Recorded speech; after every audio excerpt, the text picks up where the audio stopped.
Dhe pas t'i lajmi për ndalimin e mishit nga Brazili, por edhe të një godine që shëmbet në mes sezonit turistik, ne do të flasim për sezonin e këtij viti. Zakto Puzi, kreu i shoqatës operatorëve turistik, më është bashkuar në studio. Zotto Puzi, faleminderit. Faleminderit për ftesën.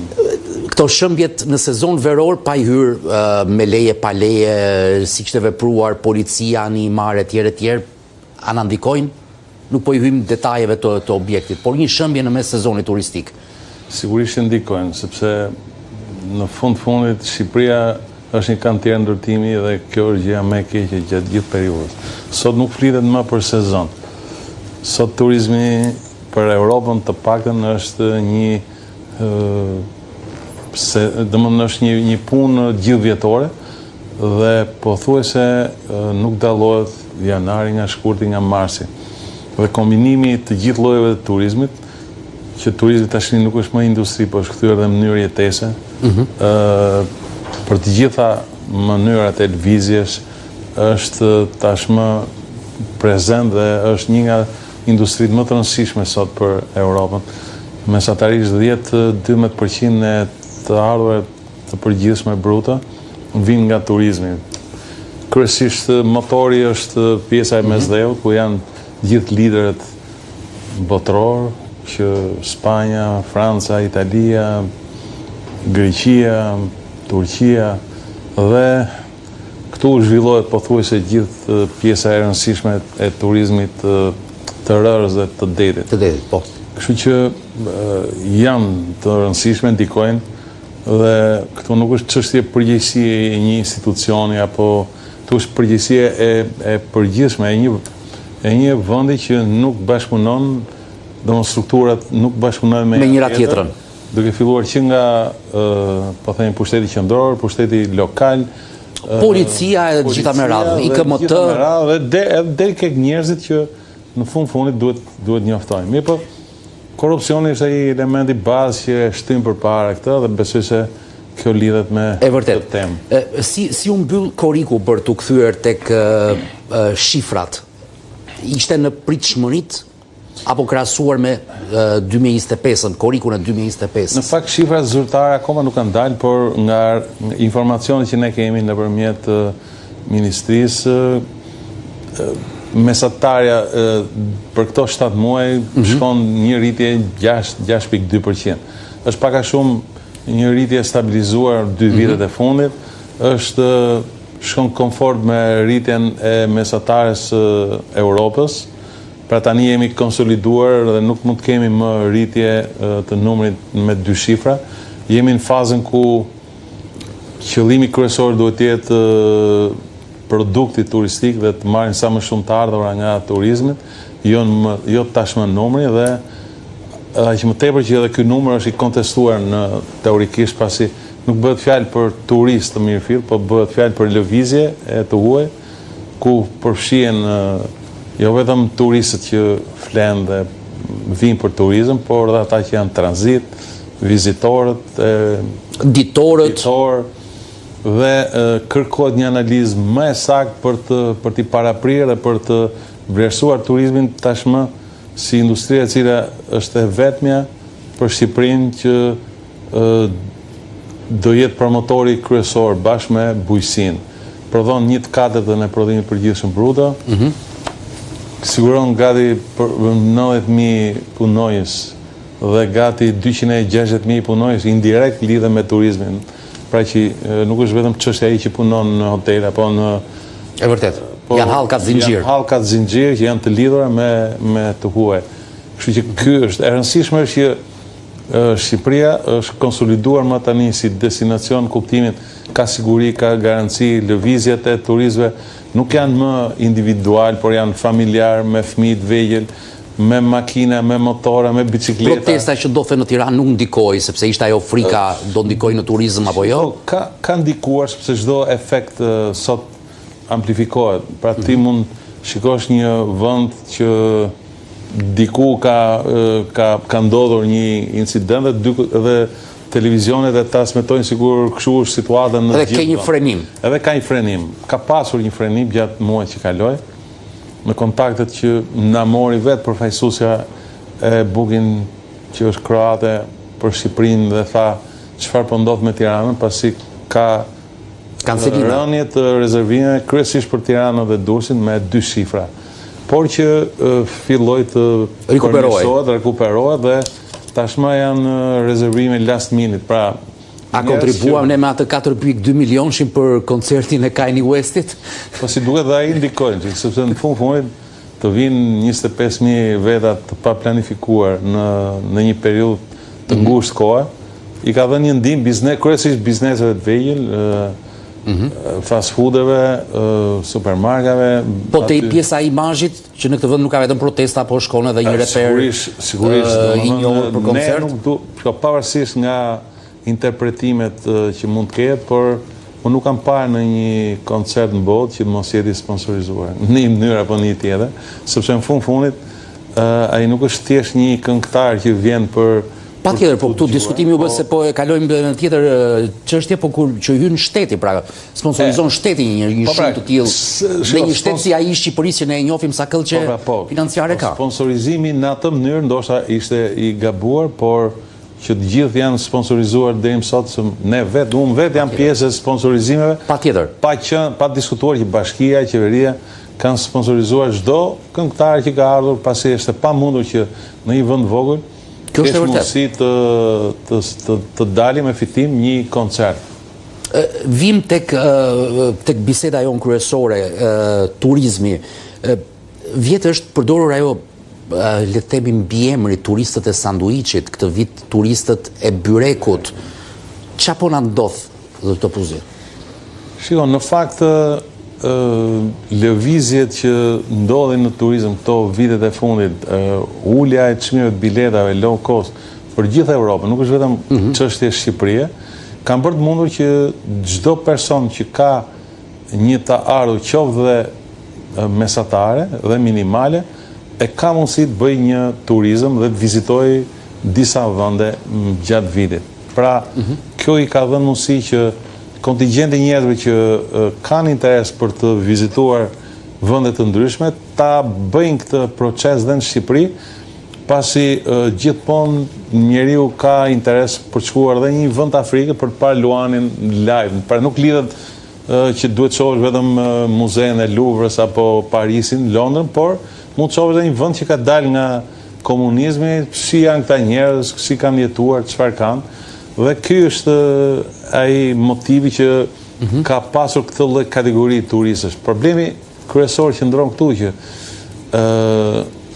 ne e amplifikuam këtë lloj turizmi dhe nuk jemi bërë gati për një turizëm më cilësor siç është ai elitar, që sot nuk është më ai koncepti turizmi elitar, nuk është ai miliarderi sepse ai e gjen rrugën dhe nuk ankoron jahtin ku të doja i miliarderi. Nuk bën problem ati, ai e ka 100 euro në ditë, mund t'ja bësh dhe 150, nuk e ka problem, se fund e ka për imazh, kurse sot turisti elitar është një koncept tjetër, ka ndryshuar rrënjësisht, dhe ky koncept është turisti i cili nuk kërkon atë lloj luksi, kërkon shërbimet personalizuar, kërkon standarde, kërkon luksin e jetës individuale, por që kontrollon shpenzimet. Dhe ky është më i rrezikshëm, sepse ti mendon se mund t'ja plotësosh kushtet, por një shërbim i gabuar, ambienti përreth, jo i duri, e krijon një efekt negativ tek këta lloj turistëve. Ta përmendim atë video në ditëve të fundit kur në lumin e Shalës i kërkohej 10.000 lekë një turisti për qëndruar në hije. Ky është një problem tjetër që tek ne, përgjithësi turistët përcaktojnë, turistët e huaj përcaktojnë që tetor, nëndor, se ku do pushojnë dhe llogarisin dhe lejet që do marrin për në vendet e ndryshme të vizitojnë, llogarisin dhe buxhetin. Shqipëria është e vështirë për të gjetur një buxhet të saktë, pasi pjesa më e madhe e hoteleve, resorteve janë jo all inclusive apo me vetëm fjetje. Pastaj ti mund të vish me një bilet 30 euro ose 50 euro, po për të shkuar në Vlorë duhen 150 euro. Të duhen më shumë. Duhen më shumë. Të duhet parkim 15 apo 20 euro. Të gjithë këto shpenzimet e fshehura përbën një paketë të vështirë për një turist të huaj në Shqipëri dhe ne gati 68% e turistëve janë turistë të konsoliduar rajonal. Pra, ky është kontingjenti që ne i bëjmë hizmet. Me piramidën Kosovë. Me piramidën Kosovë dhe 2 fqinjet kryesorë që janë Malizi dhe shqiptarët e Malizi dhe shqiptarët e Maqedonisë Veriut. Pastaj janë shqiptarët që kryesisht që jetojnë, pra që janë emigruar dhe jetojnë në Europë, Itali, Greqi janë furnizuesit kryesorë, por dhe Europa veriore dhe pranimore. Janë vetëm 15% turistë që vinë me paketa të pra se këto pyesja sa është pjesa e paketave. 15%, pastaj janë 11% turistë që vinë nga Europa perëndimore, pra le të thuash sa duash u dyfishuan gjermanët, holandezët, ata 11%. Aty është. Pra aty është. 3 deri në 5% janë turistët që vinë nga kontinentet e tjera. Pra janë shumë pak. Ky është kontingjenti që ne duhet i bëjmë shërbimin e dur, duhet të tregojmë interesin e dur dhe që ne, për të thënë vërtetën, nuk ishim gati, kryesisht me turistët e Kosovës, të cilët me marrjen e mundësisë për të lëvizur, pra lirshëm dhe pa viza. Atëherë ata tentuan për gjetur tregje të reja dhe e kanë bërë këtë mënyrë, por problemi është se ata jo se nuk vazhdojnë ta vizitojnë Shqipërinë, pra se por pushimet kryesore ata tentojnë t'i bëjnë në një vend ku është paguhet më mirë, ka shërbime më të mira, pra me të njëjtën pagesë ti mund të marrësh shërbime më të mira. Dhe duke ne ndoshta zgjedhin fundjavat në këmbim të pushimeve të gjata që bënin dikur. Pikërisht, një pjesë e mirë kanë blerë apartamente, kanë blerë vira dhe janë pikërisht ky kontingjent që nuk është se vënë dhe flenë në hotele, në apartamente, por kanë bizneset e tyre dhe ky është kontingjenti që na ka shpëtuar pa e marrë dhe strategjia e turizmit që ka bërë Ministria 2026-2030 e ngre këtë si pikë të rëndësishme dhe ka vendosur që në si strategji për turizmin, nuk është vetëm tani turizmi masiv, apo të gjithë llojet e turizmit, po ka synuar dhe turizmin elitar në kuptimin e çfarë duhet të ndryshojmë ne për turizmin elitar, zot Kuzu? Shiko, turizmi elitar është një turizm i cili, si fola pak përpara, nuk ka lidhje me këta me miliarderët me jahte, po. Ka lidhje me tani modeli ka 20 vjet që ka ndryshuar, por ne akoma nuk jemi kthyer këtij modeli. Modeli sotëm është destinacioni mixed use që konsiderohet turizmi i përzier dhe bëhet fjalë për hotele me 5 yje, të cilët mund të jenë 1, 2, 3, 5, nuk ka rëndësi, apartamente, vila, një kompleks i tërë me shërbime nga baret më të thjeshta, kuzhinat tradicionale deri ke kuzhinat Michelin, shërbimet, portet e jahteve, këndet e lojrave, zhytje dhe gjithë shërbimet në një destinacion. Dhe ky destinacion është për gjithë kategoritë.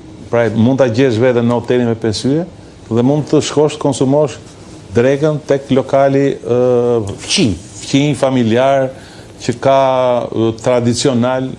E vërtet, edhe çmime më të ulta patjetër. Çmime më të ulta, në rast se do të konsumosh më tepër, mund të shkosh ke restoranti Michelin dhe ky lloj miksimi dhe detyrimi i shtetit që ky person, domethënë ky destinacion të funksionojë gjatë 12 muajt vitit, e kthen në zonën në një kantier që punon gjatë 12 muajve dhe ndihmon dhe bizneset lokale për të qëndruar në punë dhe aty. Dhe ky është modeli sotëm dhe kombinimi kryesor këtu bëhet fjalë për modelin ku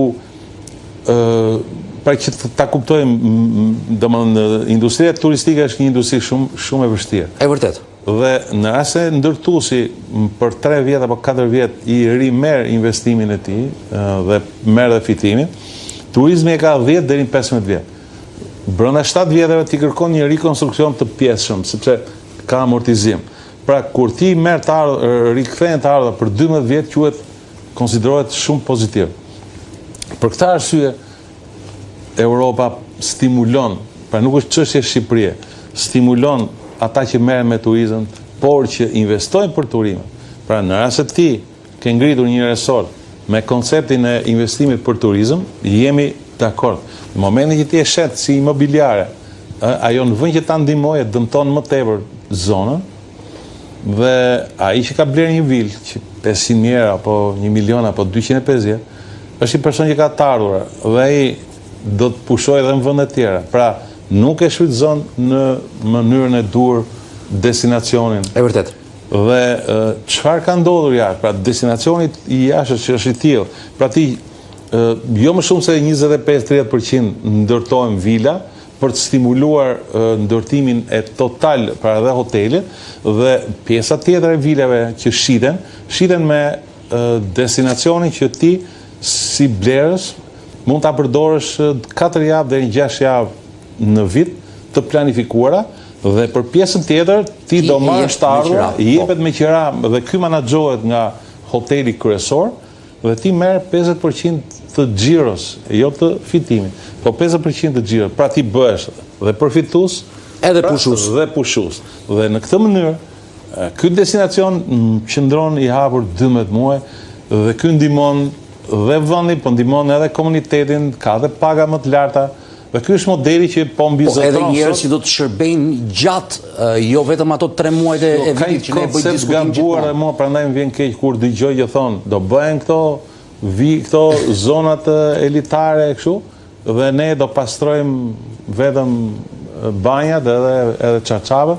Harrojnë që këto lloj sistemesh, pra në rast se një hotel me 100 dhoma, në këto raste pra kur janë me 5 yje, duhet ketë 130 minimalisht punonjës. Nga këta 130 punonjës, vetëm 10-12 janë që merren me pastrimi konkretisht. Pjesa tjetër janë staf që shërbejnë dhe menaxhojnë çdo gjë. Dhe 45 deri në 48% të gjithë të ardhurave janë paga. Pra ti nuk mund t'i marrësh lek një personi duke mos i shërbyer. Dhe në këto kategori kalon mbi 1 me 1, pra një turist me një punonjës që i takon shërbej. Jo se të gjithë ti i shikon, janë underground, e kupton që përgatitin, pra ti në kuzhinë shikon të vinë 3 kamarierë, po në kuzhinë brenda janë 10 apo 20 veta. Ata që po e gatuajnë atë ushqim. Dhe si ka qenë ky element, ose le të themi kjo pjesë kyçe e turizmit, forca punëtore, punonjësit e shërbimeve të hotelerisë, restoranteve, të pareve krahasuar me verën e shkuar. Sa vjen dhe vështirësohet, nuk gjen zgjidhje. Sa vjen vështirësohet, dhe ky problem lidhet me ne si shtet jemi ndoshta nga vendet më eksportues fuqisë punëtore, pra gati gjysma e popullsisë është larguar për punuar dhe gjetur një mundësi më të mirë. Nuk është se jemi vetëm ne që kemi probleme për fuqinë punëtore, por puna është si duhet ta zgjidhim ne këtë problem. Dhe kemi luftuar si shoqat gjatë vitit të fundit, por dhe viteve tjera, dhe kemi arritur një rezultat pozitiv që kemi bindur qeverinë që nuk mund të vazhdohet më kështu, me turizëm sezonal, 3 muaj, 5 muaj apo 6 muaj, dhe pasaj këta njerëz duhet punojnë një punë tjetër që ndoshta edhe nuk e gjejnë. Dhe atëherë ata detyrojnë të largohen.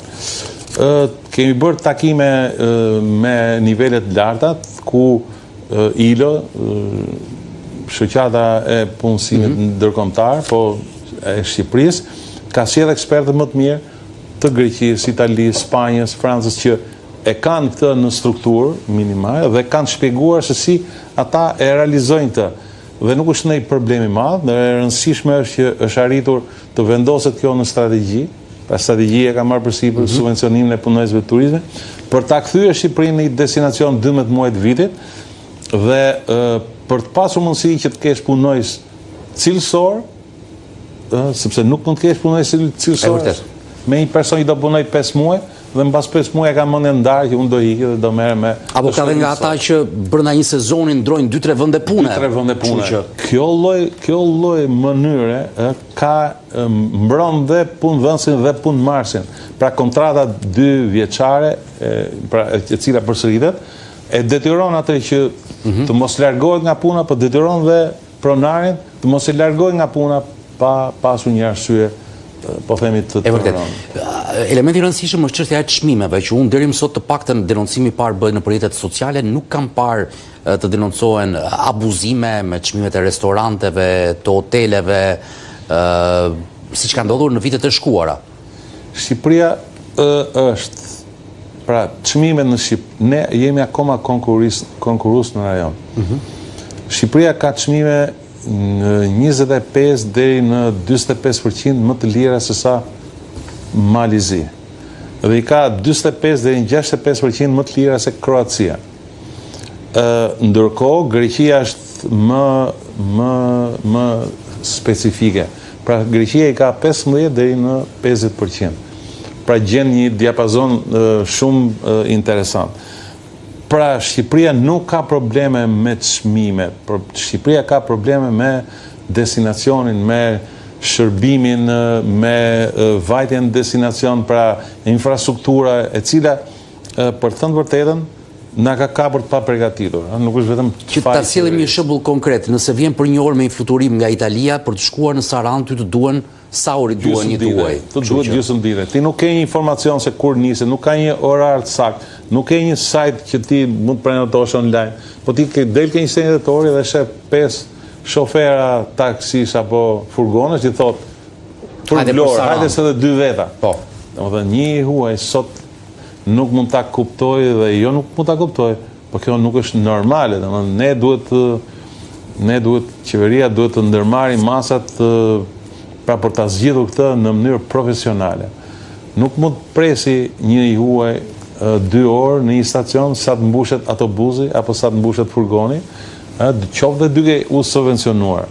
Pra jemi në një fazë ku për të marrë shërbime dhe për të marrë të ardhura më tepër, ne duhet të rrisim shërbimet, duhet të rrisim standardin e cilësinë. Një shembull i thjeshtë, pra ne marrim 420 deri në 460 euro për turist në vit. Malizi e ka 950 deri në 1000 euro për turist në vit. Gati 2 fish. Gati 2 fish, ka pagat më të larta. Ç'a ndryshon? Ndryshon pikërisht ky modeli i një turizmi më cilësor, ka kapur modelin e turizmit elitar, ka kapur turizmin gjithvjetor, pra duke filluar pra ti në Malzi, mund të shkosh në një destinacion vere, një destinacion dimri, dhe ka bërë të paktën 4-5 resorte nga më luksoze dimëror të Europës, dhe ti ke mundësi të shkosh në çdo moment kohë. Dhe po të shikosh, pasi mbaron sezoni i plazhit, gjithë rruga për në Malnezi e ke plot me turist gjithë fundjavën, e ke plot me turist nga Kosova apo Shqipëria. Dhe gjithmonë kam bërë pyetjen, ne shkojmë për të pushuar në Malzi, po sa malazez vinë pushojnë në Shqipëri? Shifra është mbreslënse, po nuk lidhet me pushues normal. Pra janë mbi 660.000, pra i bien 110% e pushuesve të vinë këtu, por nuk është e vërtetë. Ata janë thjesht tranzit që përdorin në aeroportin si çmim më i mirë, janë pjesërisht që bëjnë pazar apo vizita në Aeroporti i Vlorës, siç pritej, po të ishte funksional që këtë verë do ta kishte ndryshuar trendin, zoti Puzi? Do të kishte një ndryshim të jashtëzakonshëm. Në rast se aeroporti i Vlorës do të ishte hapur, ne do të kishim mundësi të kapnim trendin e pushuesve që ju larguan lindjes largët për arsye të luftës në Iran dhe problemeve që ndodhen në të gjithë vendet arabe. Janë gati 500 milion turist që nuk kanë vajtur aty. Për shkak të luftës në Iran. Për shkak të luftës, për shkak të problemeve që u bën dhe u dëmtuan si destinacione që ka, po themi, të gjithë zona. Gjithë zonë e Gjirit Persik. Gjirit Persik u dëmtua rënd dhe çfarë ndodhi? Greqia pati gati 40%, gati 40% rritje vetëm në 3 mujorin e dytë. Pra mund të themi që Greqia dhe Italia janë fitueset e mëdha? Të gjithë, Spanja, Franca, Spanja ka përsëri pothuajse të gjithë zonën elitare të ishujt u zun që në fillim nga këta lloj pushues. Në rast se ne do të kishim hapur aeroportin e Vlorës, atëherë jugu do të ishte një destinacion i rëndësishëm i këtij kontingjenti pushuesit të cilët paguajnë dhe janë nga këta turistë jo miliarder, por elitar, dhe ne i kapëm një pjesë gjatë tremujorit të parë, po të shikosh në Shqipëri, u mbushën me pushues anglez, të cilët për një arsye tjetër anulluan pushimet aty dhe me qenë se kishin tranzitin në Shqipëri, u detyruan të rinë të bëjnë pushime në Shqipëri. Ndërkohë, parashikimet që ju keni si shoqate operatorëve turistik për gushtin, me lidhje me pronotimet, me turistët që do të kemi gjatë këtij muaji? Po, gushti, për të thënë vërtetën, është një muaj konsoliduar, pasi njerëzit, gjithë institucionet bëjnë pushime dhe nuk është se ka ndonjë problem. Problemi ishte Koriku, pjesën e dytë filloi ta marri vetëm. Probleme ka përsëri Bregdeti, kryesisht Jugu, si rezultati i hikjes së turistëve të Kosovës në këtë periudhë. Unë e kam ndjekur me përgjegjësi për arsye dhe të lëvizjeve dhe për punë, por edhe për pushime në Greqi. Është shumë e rëndësishme të kuptojmë që pushuesit kosovarë me të ardhurat mesme dhe të larta kanë gjetur modelin që po diskutojmë tani, pra resortet mixed use, me pishina individuale, me pishina share, me pishinë më të madhe, me detin aty, me vila, me hotel bashkarisht, ku këta pothuajse 70% e këtyre resorteve në Kalkidiki, pra në pjesën e ri, kanë qenë të zënë nga pushues kosovar, bashkë me diasporën e tyre. Dhe gati 20% me pushues shqiptar. Pra ky është një model i ri, është model i ri që të ofron një shërbim më cilësor dhe nuk të fut në atë radhën ku 3.000 veta ven një rib dhe ti e detyruar nga do të vërtites, do hash, do pish dhe nuk del dot nga gardi. E vërtet. Ky është një model i ri që ne duhet ta fillojmë sa më shpejt në mënyrë që të kemi mundësi të sigurojmë të ardhurat më të mëdha, të sigurojmë dhe paga. Pra me turizm byreko nuk mund të kesh, pretendosh të kesh paga të larta, shërbime cilësore, të ardhurat të mëdha dhe investime cilësore. Dhe me këtë model që ju propozoni dhe është koha për të shkuar, ndoshta mbajmë edhe një pjesë të mirë të pushuesve brenda vendit që ikin jashtë, ikin zgjedhin Greqinë, zgjedhin Italinë apo vendet e tjera. Patjetër, po fillon të balancohet. Pra ne sigurojmë 5.5 miliard euro nga turistët dhe 3.5 miliard dalin nga pushuesit shqiptar. Nuk është se ne do ndalojmë daljen e pushuesve, por ne duhet sigurojmë që pushuesit shqiptar të pushojnë me dinjitet në të njëjtën standard si ata shkojnë jashtë, minimalisht të paktën pushimin kryesor. Pastaj pushimet e tjera janë jo të rëndësishme. Pra njeriu mund të shkojë një diel, një çtun dhe mund mos kënaqet, por kjo nuk është punë, kjo nuk e prish problemi. Por një pushim i planifikuar me fëmijët në rast se të dështon, të ikën ters gjatë gjithë vitit. E vërtetë është. Të urojmë që të shkojmë drejtim modeli, por ne kur të mbyllet edhe gushti do kemi mundësi të bisedojmë sërish. Faleminderit zot Obuzi që ishte në studio.